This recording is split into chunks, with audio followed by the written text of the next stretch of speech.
El curso pretende ser una revisión de actualización de temas relacionados con la oftalmología, tanto en su vertiente clínica como en la vertiente de investigación asistencial. Además de mirar, tenemos que saber qué mirar y cómo mirar.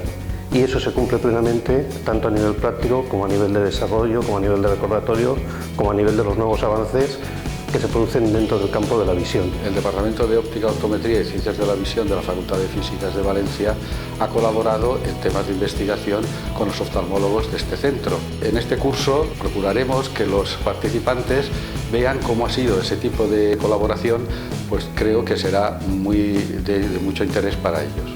La oftalmología es una especialidad altamente influida por los desarrollos tecnológicos. El ojo es una ventana a través de la que nosotros vemos el mundo y a través de la que nos podemos acercar como profesionales y ver el cuerpo. Cada año surgen nuevos instrumentales capaces de darnos una mayor resolución y explorar los tejidos retinianos a mayor aumento, y esto hace que el profesional necesite un continuo reciclaje y un continuo conocimiento de nuevas tecnologías, de nuevos desarrollos, practicar con ellas e incluso determinar en qué patologías son útiles y no.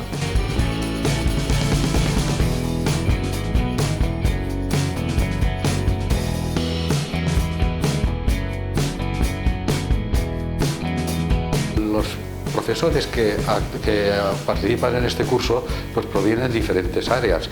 Por supuesto, fundamentalmente son oftalmólogos, pero también hay ópticos optometristas, hay físicos y todos relacionados con el tema de la visión. Dependiendo de si los participantes tienen un perfil más oftalmológico o más óptico o más de investigación, se harán prácticas más clínicas o más quirúrgicas.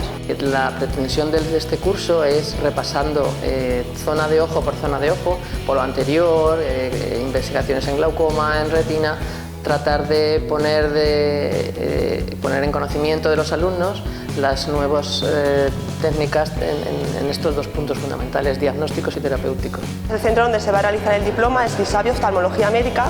En nuestro centro tenemos tanto asistencia como investigación, así como docencia de oftalmología, optometría y todo lo que se refiere a visión. El trabajo conjunto entre la universidad y un centro como el nuestro, que es un centro asistencial donde la actividad con pacientes es muy alta. Esto nos permite poner a disposición de los alumnos pues una gran cantidad de técnicas en vivo, por así decirlo, tanto diagnósticas como terapéuticas, y en ese sentido le damos importancia a la parte práctica.